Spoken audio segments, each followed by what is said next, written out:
in studio. Good morning. Good morning, my brother Senan. And nice to meet you. Nice to meet you too. Yes. I heard there was a new face at Nanton. In fact, so much. There was a whole tsunami. So much so that you are now taking account of which constituencies went where. Yes, that's the thing. Yeah. First, how are you doing? First and foremost, let me say a very good morning to you and the team. Say a very good morning to the listeners, especially to those that will be listening to me from my beloved constituency, that's Nanton in the northern region. I will also say a very good morning to His Excellency John Dramani Mahama and his Minister of Finance. So now you know what? This morning, the usual traffic in Accra, I didn't see it. You know why? Why? Ghanaians went to sleep and they overslept. They slept with joy last night. They slept knowing that they have voted for a president and a government that is listening. Okay. They have voted for a president and a government that has credibility. They have voted for a president and a government that feels the pain of the people, that feels that, look, there's a problem and there's a need to solve that problem. So I am very well this morning. And I would also say Ramadan Kareem to all our Muslim brothers and sisters. We are very happy this morning. We are a happy country, looking forward to a prosperous Ghana. And I told somebody yesterday that with the way Dr. Tufosun presented this budget, I am sure the NPP will remain in opposition for the next 10 elections, if not more. I see. Because they have a lot to say. But first, I want to start from you before I go to the budget. We'll go to the budget shortly. First, how is Parliament treating you? Well, I must say Parliament is treating us all well. The good people of Ghana gave us an overwhelming majority. And thankfully, we have a majority that is made up of credible men and women that have shown the desire to make sure that Ghanaians really feel the impact of that overwhelming majority they have given us.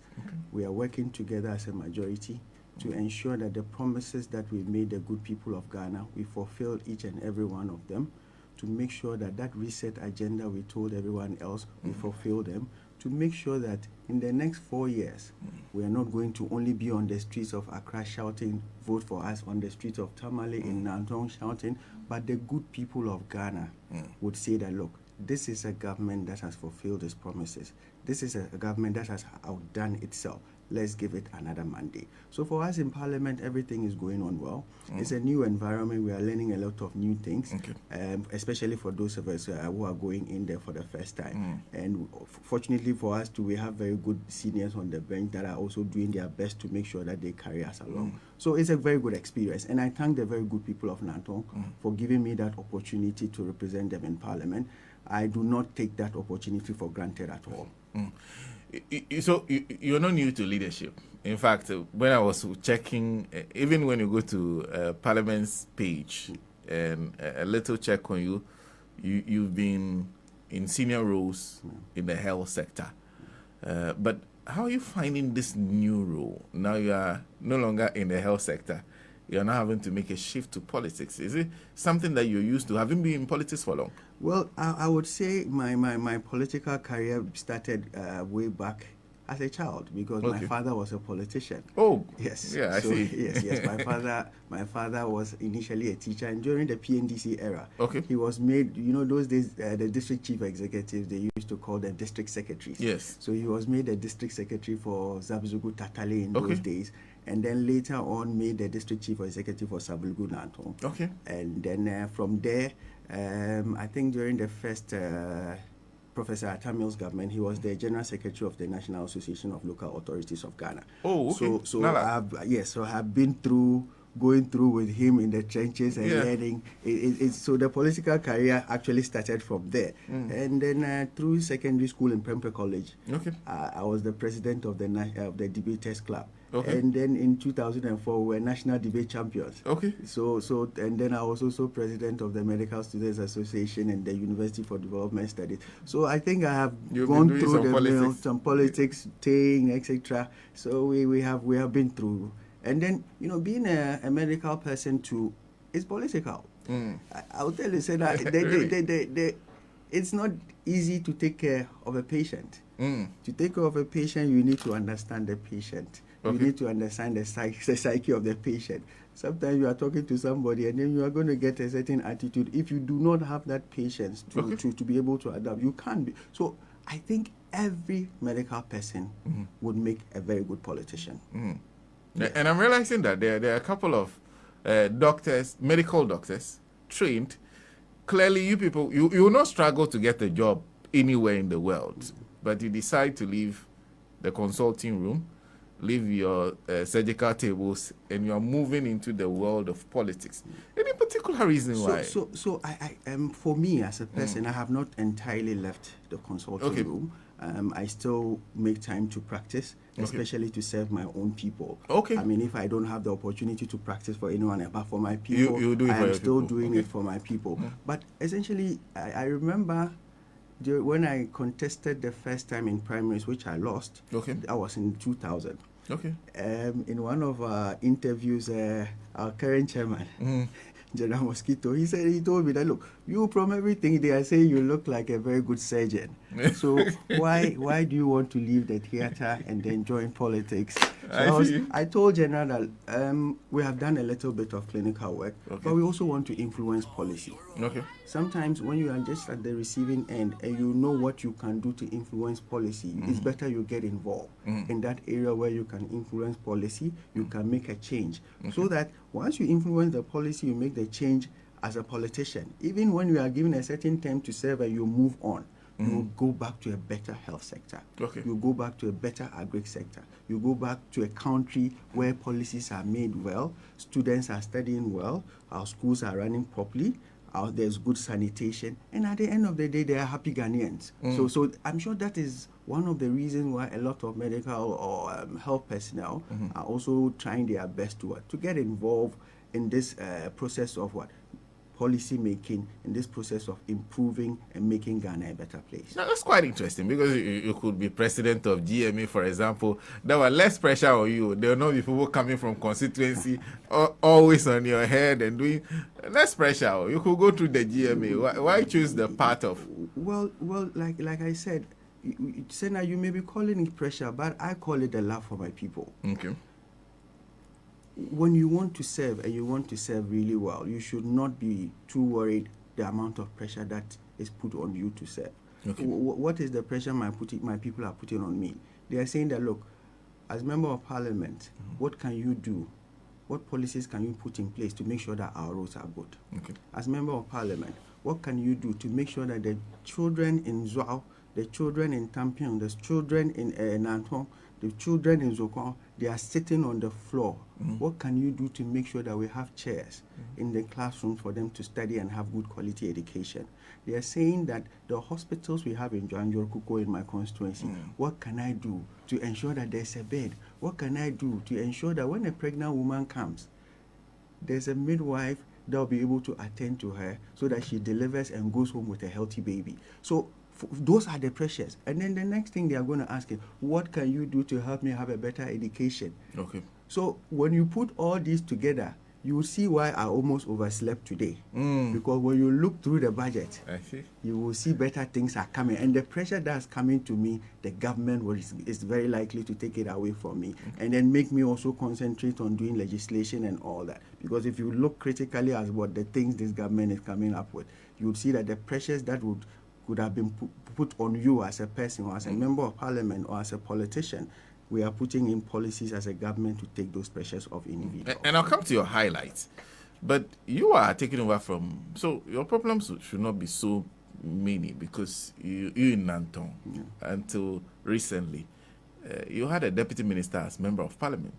So a deputy minister is a powerful position. So I'm guessing a lot of your development issues have been dealt with and he will be in the position to lobby and ensure Nanton gets something.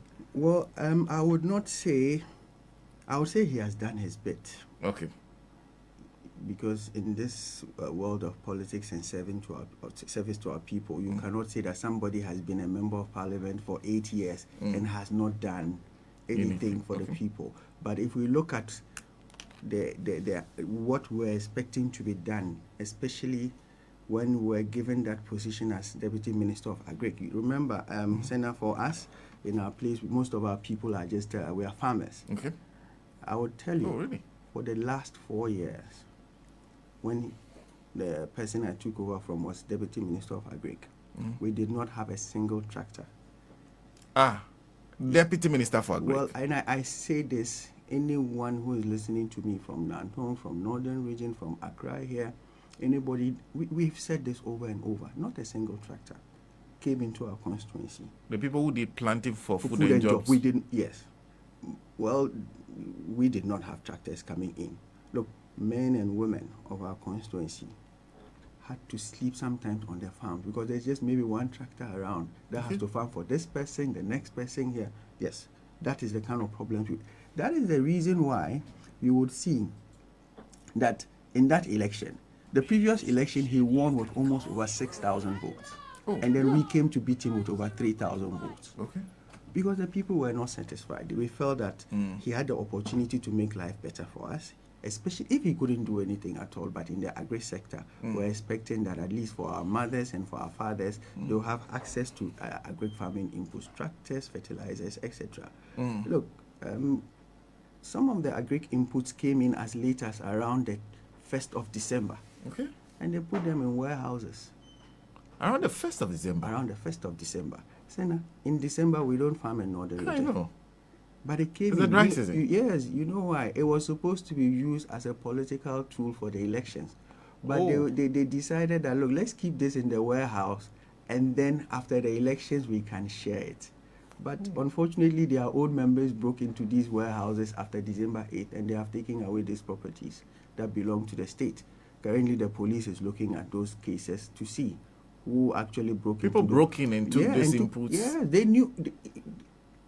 knew where they put them. Oh, okay. And then, said that people bring things in, they put them where they want to put them. Only they and their supporters know where they are keeping their stuff. After the elections, when they now know that, look, we have lost power, they say we can't lose power and lose everything else. So you would have heard some things around the Northern Region where people were breaking into warehouses. So Nanton was one of the places. I think we're not satisfied with the kind of representation he gave us. The people were not satisfied. They have given me that opportunity for this 4 years. And like I said, I don't take that opportunity for granted. I would need to work to prove that I am worthy of another opportunity for another 4 years. Great. If you just join us, we have the Honourable Member of Parliament for the Nanton constituency, Dr. Mohammed Sherif Abdul Khalik, join us in studio. We're having a conversation around the budget. This is just prelims, me trying to get into his election. Once again, congratulations. Thank you very much. Thank you. So a few things in mind now. You are from the health sector. That's where you worked for a few years now. For the last 12 years. Last 12 years, spent there over a decade in the health sector. You are from what I hear from you, you are from a largely agrarian constituency. So have that in mind. What were your highlights? The highlights for you? Because of course, people usually say that in most farming communities, there are so many poor people. Farmers usually don't tend to make the money from agri as much as they should. So for you, what were your highlights from the budget? Okay. So that before we even look at that, last week we had His Excellency John Dramani Mahama come to Parliament to present the true State of the Nation address. And we all, Dr. Ayamga was saying she was depressed just last week when she saw the figures. I can tell Doc that Ghanaians have been depressed for the last 8 years. And then when you look at the figures, you cannot just help but ask yourself, we had a government that was presiding over such a thing. Your listeners out there, I would ask them, if you are the president of a republic where a 721 billion debt is left over for you, would you lament or not? If you are the president of a country where ECG leaves over a debt of 68 million, would you not lament? If you are a president of a country where independent power producers, you owe them about $1.7 billion. Wouldn't you lament? If you are president of a country where cocoa board owns about 32 million Ghana cedis, wouldn't you lament? If you are president of a country where they hand over a country to you, where people, either deliberately or not deliberately, you open the Akosombo Dam, people's homes are swept away, and you have a president go to them and say, you are even lucky I am here. I wouldn't have been here, because how many votes do I get from here? Wouldn't you lament? If you are president of a country where children, you have a new curriculum, children do not have books to study, and that country is handed over to you, wouldn't you lament? We need to be very honest with ourselves as Ghanaians. If you do not tell yourself what the problems are, and you do not see what solutions you can put in, then what business do you have being president? Is our brothers and sisters in the MPP telling us that they are afraid of their own record? Because I'm mentioning your record to you, why are you calling it lamentation? Okay. So the president did what he had to do. We all have seen the true state of our nation. And then yesterday, Article 179 and 180 enjoins that the president must present whatever he would want to spend within a certain budgetary period from this year till the 31st of December. And thankfully, the finance minister, Honorable Dr. Atuforsen, for the first time, Senator, when a budget is read, you know those days when budgets were read, market women will say, we won't sell our milk again. They read a budget like in the morning. By 5 p.m., if a tin of milk was 1 cedi, when you go to buy, they become 1 cedi, 20 pesos. Senator, today, go out into the market. The budget was read yesterday. Look at the acceptance rate of this budget. People are so calm. Nothing has gone up. There's not even traffic around. People are happy with this government. We have told the Ghanaian people what we want to do through this budget. And I want us to take it step by step. We'll get to agribusiness. If you want, let's break it down slowly, one after the other. Then we'll look. We would end up with the economic bit of it. I always say, look, I'm a medical person. I'm a gynecologist. I'm not an economic. But, you see, the best economics in the world is what people have in their pocket. That's true. The bread and butter issues is what is economics to us. So first, I want us to go down. Let's look at education. Let's look at the GET fund. And then we try to explain what capping and uncapping means. Because you see, Senator, we said we try a lot of things in there. Somebody says that, look, they have uncapped GET fund. There's somebody that's listening out there that does not even appreciate what you mean by capping. What is capping and what is uncapping. So, Senator, you know, the GET fund levy is in a form of taxes that we take. So the example I'll give is the GET fund levy. So government takes this levy and decides that we have taken, say, for example, 200 cedis. These 200 cedis, we are not going to give everything to GET fund for its for it to run its affairs. What we'll do is that we'll give 20% of the 200 Ghana cedis to GET fund. And then the other 80% we'll pay it into the consolidated fund to do any other thing we want to do. So GET fund may just get about 20%. I'm using that just hypothetically so that we understand what capping is. But now what we are saying as a government is that we will uncap it. What it means is that if you take 200 Ghana cedis, all of that should go to GET fund for it to carry out its activities. It's the same thing with the NHIS levy. We are saying we are uncapping it. Look, you see, when money is going to the consolidated fund, it can be used for any other purpose. And, you know, that is even where a lot of the chop can come on. Because where it's capped, you know that there are budgetary restrictions on it. You can't do anything. But when you uncap, when we put a lot of the chunk of the money inside the consolidated fund, you give opportunity for people to play around with the money that's seated there. So now we are saying that we are uncapping GET fund. From uncapping GET fund, we are going to raise so much revenue that we made a promise to the good people of Ghana that the first year academic user fee will be free. And then our brothers in NPP were asking, where are you going to get the money from? Yesterday we showed them where the money is going to come from. Because we're just looking at somewhere around a little over 3.1 or so. But from Get Fund, if we uncap it, we're getting about 4.5 billion. So we put all that money to take care of what? All these things. So one, the first year academic user fee, we are absorbing it. We are spending over 200 million from all that also to help with what? Free sanitary pads for students in our primary and secondary schools. When you are in Accra, you may not understand the impact of this particular intervention. That's why I was very happy when the EduWatch, it actually should not be an intervention. It should be a policy. Look, for me from the north, and for any other person, and as a gynecologist, when you have your period, usually it should be between 2 to 6 days. 2 to 6 days. These are kids we have in school who have their period.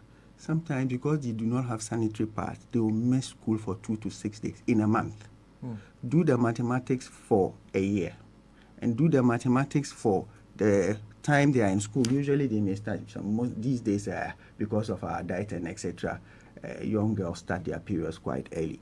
So by 11, sometimes 12 years, young kids are having their periods now. Do the mathematics and see the effect this would have on the child's education. Do the mathematics and see the effect without a pad. Some of these people use all sorts of things. The medical implications on the health of these people, of our young girls. So we're saying we're taking this off the burden of what? Parents. People living with disability. We're saying entirely for them, for the 4 years, if you find yourself in any tertiary institution, it is going to be for free. How are we getting the money? We said what? We are uncapping Get Fund. We are making those funds available.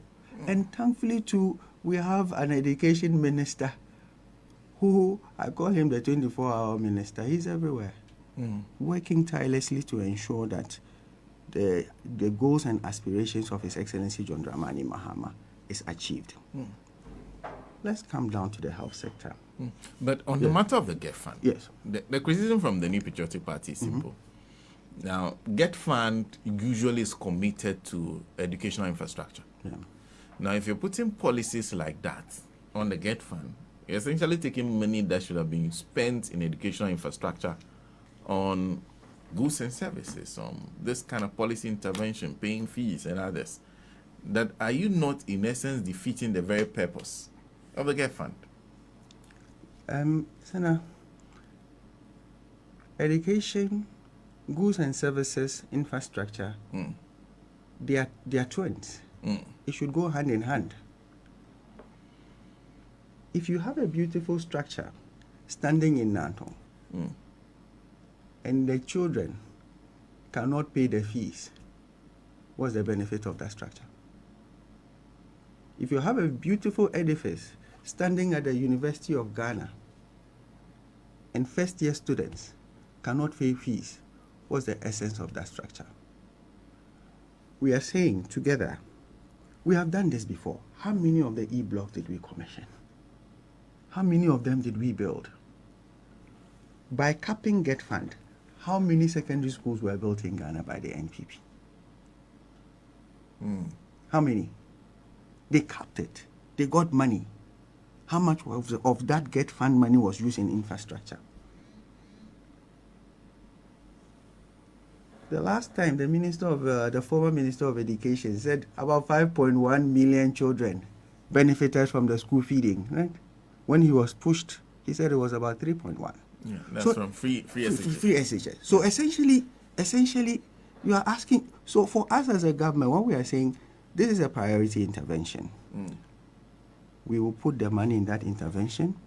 Government will still find money to put in place for those infrastructure. We have done this before, and we will do it again. Yes. Great. You're going to the health sector for you. Yes. So and for me, the health sector. Yesterday, I was smiling. Look, so now you are in radio and you are on TV.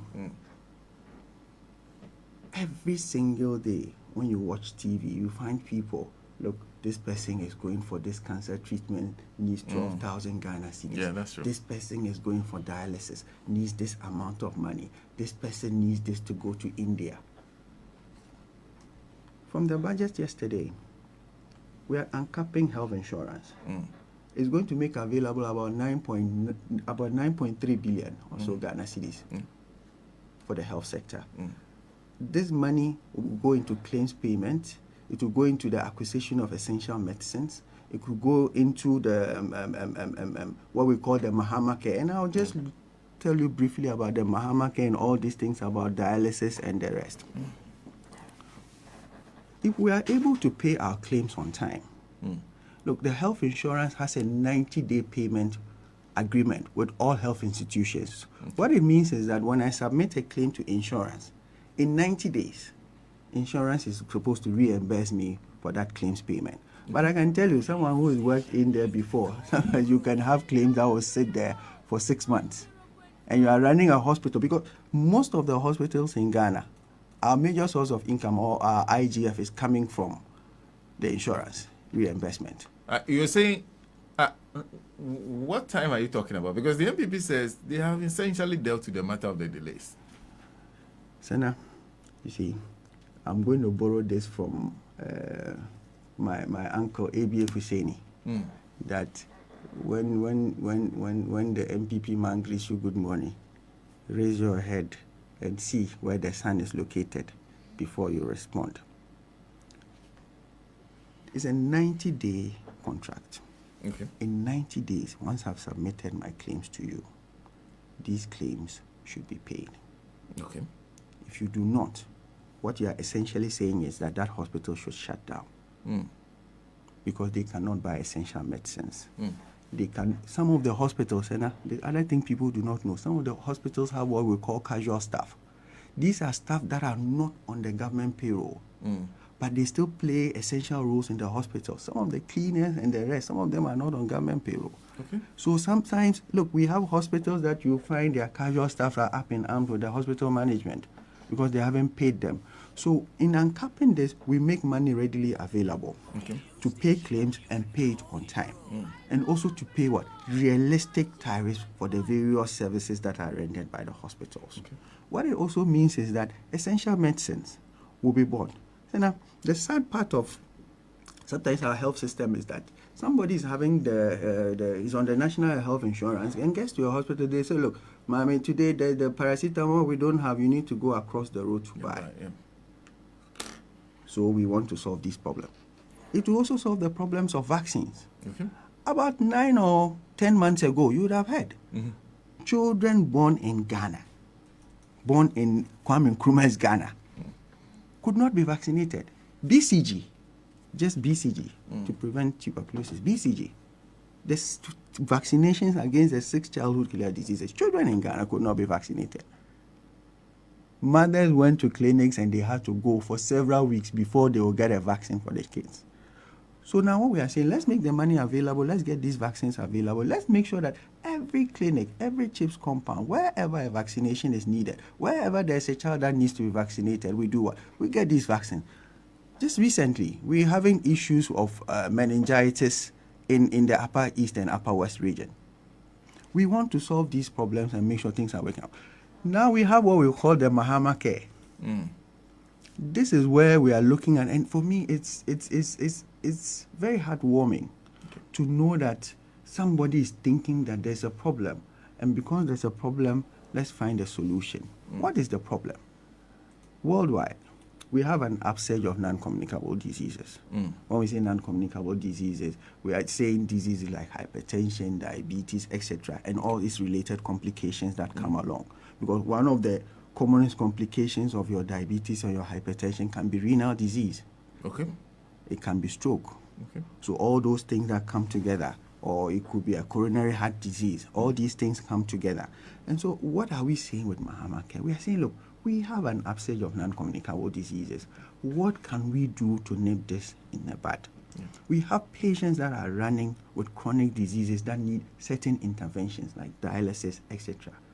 Are we going to allow all our people, the Ghanaian people, to just be, look, if I say when you have renal disease, it ridicules you. It opens you up for ridicule, you and your family, because at the end of the day, you are going to sell everything. Dialysis, sometimes one session can cost you like 800 or so Ghana cedis. And sometimes you need 3 sessions in a week. You will end up selling all the property you have and you still not get cured. So Mohammed is saying, look, let's create this trust fund. Let's put money into this fund. Let's let people who need these services, let them apply to this and do what? Let's get them to get the services they need. Look, I think that if we run this very well, because once you have this trust fund, what I think we should do is that it's a Ghanaian trust fund. It's for every Ghanaian. It should